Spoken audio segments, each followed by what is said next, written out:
বিজেপির সর্বভারতীয় সভাপতি হওয়ার পর বিধানসভা নির্বাচনমুখী পশ্চিমবঙ্গ সফরে নীতিন নবীন দুদিনের সফরে রাজ্যে আসছেন তিনি। এই প্রথম রাজ্য বিজেপি কমল মেলার আয়োজন করেছে দুর্গাপুরে। সেই মেলার উদ্বোধন করবেন তিনি।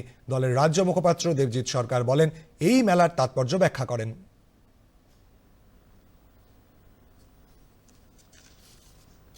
আমাদের সর্বভারতীয় সভাপতি শ্রী নীতিন নবীনজি আসছেন। যারা বারে বারে বলেন যে পশ্চিমবঙ্গ অবাঙালিদের পার্টি, আমরা বলি বাঙালি অবাঙালি নয়, এটা হচ্ছে সর্বভারতীয় পার্টি।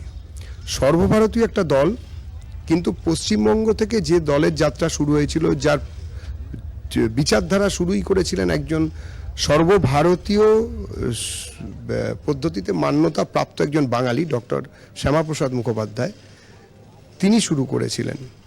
তার জায়গা থেকেই এখন আবার নতুন করে নতুন সভাপতি হাঁটতে শুরু করছেন, যে প্রচার কাজে কিংবা প্রবাসের জন্য তিনি প্রথমে আমাদের এই রাজ্যকে বেছে নিয়েছেন, বাংলার বাঙালিদের রাজ্য পশ্চিমবঙ্গকে।